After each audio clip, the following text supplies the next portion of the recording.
हमने एक्सेप्ट ही नहीं किया, ठीक है यार वो बलूचिस्तान वाले हैं। तो ये एक सबसे मेन रीज़न है, जो मैं पर्सनली समझता हूँ कि हमने दूसरे की जो आइडेंटिटी है, जो दूसरे की जो शनाख्त है, आज तक हमने उसको रिकॉग्नाइज़ ही नहीं किया स्टेट लेवल पे। अगर हम उसको रिकॉग्नाइज़ करते, आज मैं बाबा बुल्ले शाह को बहुत अच्छे से जानता, उनकी फ़िलॉसफ़ी को अच्छे से जानता, ख्वाजा गुलाम फ़रीद की शायरी को अच्छे से जानता, रहमान बाबा की शायरी को अच्छे से जानता, खटक जो है वो उनकी शायरी को बहुत अच्छे से जानता। मैंने उनको रिकॉग्नाइज़ ही नहीं किया। मैंने ज़्यादा से ज़्यादा उन्हें सुना तो कोक स्टूडियो के गानों में सुना, या किसी अच्छे से जो सॉन्ग हिट हो गया उसमें सुना। उसका जो लेसन था, उसको उसको मैंने समझा ही नहीं। भुल्ले शाह की एक बहुत खूबसूरत सी जो है वो पोएट्री है, पढ़ पढ़ इल्म हज़ार किताबां अपना आप ना पढ़िया। तो इसका बेसिक इस अगर आप हमारी जनरेशन से पूछ लें, वो नॉर्मल नहीं जान सकते कि इसकी गहराई क्या है। मतलब पढ़ पर इल्म आप किताबां अपना आप ना पढ़े, मतलब अपनी खुदी को नहीं पढ़ा। जो सेल्फ, जो अपनी खुदी, जो अपनी ज़ात है इंसान की, उसकी रिजीम को हमने पहचाना ही नहीं। उसकी वजह क्या बनी? पूरे के पूरे माशरे में एक ऐसा बिगाड़ पैदा हुआ जिसकी वजह से अपनी आइडेंटिटी भी डिस्टॉर्ट हो गई, दूसरे की आइडेंटिटी भी डिस्टॉर्ट हो गई, और उसका सारा का सारा जो इम्पैक्ट है वो इंटरनेशनली हमारे पास जो है वो पड़ा है कि हम लोग बहुत एक्सट्रीमिस्ट हैं। दुनिया में कहीं कोई काम होता है, हम अपना मुल्क जलाना स्टार्ट कर देते हैं। दुनिया में कोई हरकत होती है, हम अपना मुल्क खराब करना स्टार्ट करते हैं। अभी एक एग्जांपल जो है वो मैं कोट करता हूँ। इस्लामाबाद में टेंपल बन रहा है हिंदुओं का, मतलब एक हिंदू टेंपल बन रहा है बहुत छोटे से एरिया पे। उस पर हमने इतना प्रोपेगेंडा किया, अपनी गवर्नमेंट को भी गालियां दी, और कहा कि ये हिंदू स्टेट बनने जा रही है। मतलब यहाँ की लोकेलिटी को, यहाँ के एक नॉर्मल पाकिस्तानी को ये नहीं पता कि इंटरनेशनली किसी मुल्क का इमेज कैसे सॉफ्ट किया जाता है। इंडिया बाबरी मस्जिद को कन्वर्ट कर रहा मंदिर में, और हम इस्लामाबाद के अंदर मंदिर बना रहे हैं कि इंटरनेशनली उसको बदनाम करें कि देखो यार हम इतने अमन पसंद लोग हैं, रिलीजियस हो के भी। बिकॉज हमारी जो स्टेट है वो शायद आई डोंट नो, पता नहीं इस्लाम के नाम पे बनी है नहीं बनी, क्योंकि मैं उस वक्त नहीं था। लेकिन इस्लाम का जो नारा पेश किया जाता है, इस्लाम का जो नारा पेश किया जाता है उसके अकॉर्डिंग चले जी, रिलीजियस हो के भी हम अपनी स्टेट में जो है वो एक मंदिर तामीर कर रहे हैं, और इंडिया कितना एक्सट्रीमिस्ट है, वो हमारी मस्जिद को जो है वो कन्वर्ट कर रहा है उसके अपना टेंपल के अंदर। तो एक तो इंटरनेशनली हमने ये चीजें खराब की, और सेकंड नंबर पे जो शनाख्त थी हर कौम की। पाकिस्तान कहते हैं ना, पाकिस्तानी एक कौम है। मैं कहता हूँ शायद पाकिस्तान एक कौम तो बिल्कुल है, लेकिन पाकिस्तान वो गुलदस्ता है जो कि बहुत सारी कौमों, जिसमें बहुत सारी कौमों के फूल हैं। इसमें बलोची हैं, सराइकी हैं, सिंधी हैं, पश्तून हैं, पख्तून हैं, ये सारे लोग जो है वो हमारे पास हैं। तो इन सब की जो क्रॉस रूट्स हैं वो किसी की पर्शिया से मिलती है, कुछ कई हजार साल से यहाँ रह रहे हैं, तो उनका अपना एक हेरिटेज है, अपना एक कल्चर है। हमने कल्चर की डेफिनेशन आज तक हम डेवलप ही नहीं कर सके, व्हाट इज कल्चर। बिकॉज उसकी रीजन मैं पर्सनली ये समझता हूँ, फतवाज। हमारे समाज पे जो फतवाज लगे, पैंट शर्ट उस समय नमाज नहीं होती थी, लेकिन अल्हम्दुलिल्लाह आजकल हो रही है। टीवी भी हराम था, लेकिन वो अल्हम्दुलिल्लाह आजकल हलाल है। तो शायद तो शायद ये जितनी भी चीजें हैं वो हराम की तरफ से निकलती हैं, फिर हलाल की तरफ। हम हर चीज को जो है वो सबसे पहले हराम का फतवा लगाते हैं, सेम एज हेरिटेज जो हमारा आज पीछे है, जिसकी वजह से हमारा टूरिज्म पीछे है। इस पूरी की पूरी जो डिबेट थी उसका मकसद सिर्फ यही था कि आज हम टूरिज्म में पीछे क्यों हैं। उसके पीछे होने की सबसे बड़ी वजह ये है, हम एक तो ये कि उसकी ऑनरशिप नहीं लेते।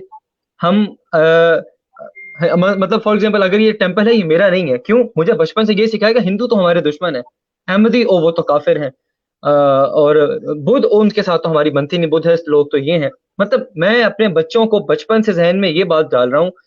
अब इवन के अपने रिलीजन में हमारी इतनी डिविजन हो चुकी हैं कि फलां के घर की चीज नहीं खानी, वो तो काफिर हैं, इस्लाम से खारिज हैं। हमें बर्दाश्त बेसिकली नहीं रही। और मैं पर्सनली इसका क्रेडिट हमारे उन फौजी डिक्टेटर को देता हूँ जिन्होंने ये सारी बिगाड़ पैदा की, और आज तक ये बिगाड़ हमारी समाज में मौजूद है। हमारे से सोचने का हक भी छीना, हमारे से हमारी पहचान भी छीनी, हमारे से जो हमारा हेरिटेज की रिजीम थी वो भी छीनी। तो सही कह रहे ये मैं हैं समझता हूँ मेन रीजन है जिसकी आपसे वजह से आज हमारे यहाँ टूरिज्म पीछे है। जी। मैं अरे आपसे आपने एक बात कही थी कि होली जो है वो भी मुल्तान से शुरू हुई थी, जरा उसकी कहानी बता सकते हैं?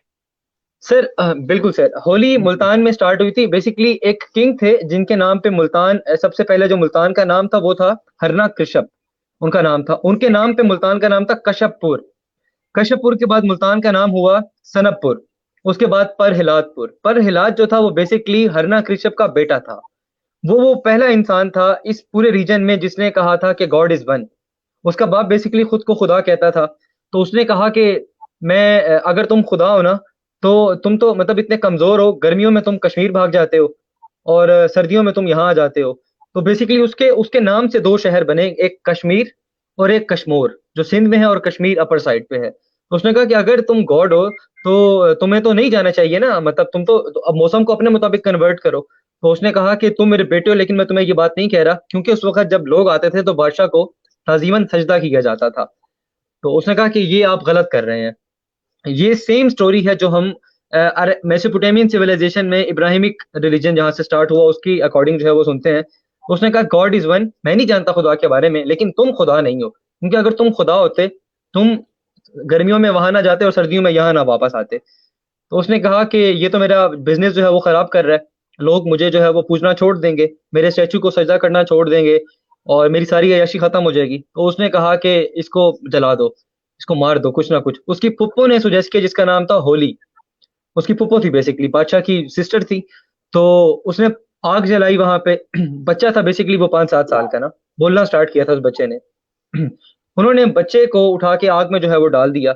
लेकिन कुदरत का ऐसा जो है वो it's a very magical thing कि बच्चे को आग नहीं लगी, बच्चा बिल्कुल ठीक हो गया। और जिस फुप्पो ने उसको उठा के फेंका था उसको आग लग गई, और लोगों ने वहां से फिर इकट्ठे हुए और स्टार्ट किया हल्ला होली है, हल्ला होली है। मतलब होली को आग लग गई और होली जो है वो मर गई। फिर मुल्तान का नाम, मुल्तान पूरी बेसिकली स्टेट थी, इसमें सिंध भी शामिल था, इसमें कश्मीर वाला पोर्शन भी शामिल था, इसमें पश्तून इलाके भी कुछ शामिल थे। तो वहां से फिर मुल्तान का नाम परहिलातपुर बना। उन्होंने खुशी के तौर पे फिर रंग जो है वो हवा में उछाले, और रंग उछालने के बाद फिर हल्ला होली है, हल्ला होली है, ये फेस्टिवल जो है वो अंदरून शहर से स्टार्ट हुआ और फिर पूरे इंडिया में फैला। और आज हिंदू रिलीजन का शायद सेकंड बड़ा जो है वो इवेंट है होली, वो लोग होली सेलिब्रेट करते हैं। तो अगर मैं इसकी इसकी बैक में जाऊं तो मुझे पता लगता है कि ये तो शायद मवाहिद वाला सीन है। पर हिलाल वो पहला मवाहिद था इस पूरे रीजन में जिसने गॉड इज वन के बारे में जो है वो बात की। लेकिन हम चूंकि मुस्लिम्स हैं, हम इब्राहिमिक चीजों पे ज्यादा बिलीव रखते हैं।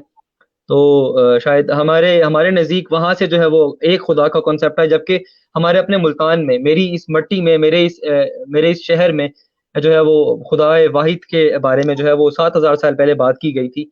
लेकिन वो स्टोरी इसलिए प्रमोट नहीं हो सकी क्योंकि वो उसका ताल्लुक इब्राहिमिक रिलीजन से नहीं था, या शायद हम अरबिक से ज़्यादा थोड़े से जो है वो इंस्पायर हैं, बिकॉज हम लोकेलिटी तौर पर अपना नाम भी नहीं रखना चाहते। क्यों? कि शायद वो काफिर वाला फतवे वाली बात दोबारा आ जाती है। तो होली का जो इतना खूबसूरत इवेंट है, हमने यूनिवर्सिटी लेवल पे स्टार्ट की होली सेलिब्रेट करना, हम पे फतवा लग गया कि ये लोग हिंदुइज्म को प्रमोट कर रहे हैं और ये इंडिया के एजेंट्स हैं और इंडिया जो है वो इन्हें पे करेगा, तो ये रंग यहाँ पर उछाल रहे हैं। जबकि पर्सनली अगर मैं देखूं तो पाकिस्तान भी उन्हीं रंगों की तरह जो है वो एक खूबसूरत सी जो है वो होली का त्यौहार ही लगता है, क्योंकि इसमें मुख्तलिफ कौमें जो है वो आबाद है जिनकी अपनी अपनी पर्सनल आइडेंटिटी है। Thank you. शारोज बहुत जबरदस्त, एक तो आई थिंक आपने हमारे सबके नॉलेज में बहुत ज्यादा इजाफा किया। और आई थिंक ये चीज तो बहुत ज्यादा प्रमोट करने की जरूरत है, इस पे आर्टिकल्स लिखने चाहिए और सबको पता चलना चाहिए कि एग्जैक्टली हिस्ट्री ये क्या थी होली की। हमारा तो आई थिंक बेन ही यही है कि we not known how to market ourselves, और ओनरशिप क्योंकि हम लेने के लिए नहीं तैयार है किसी चीज के लिए, क्योंकि हर चीज पे इस्लाम खतरे में आ जाता है। तो वो जो होता है कि हम अपनी चीज को भी हम किसी और को दे देते हैं, चाहे वो हमारा आर्टिस्ट हो, सिंगर हो,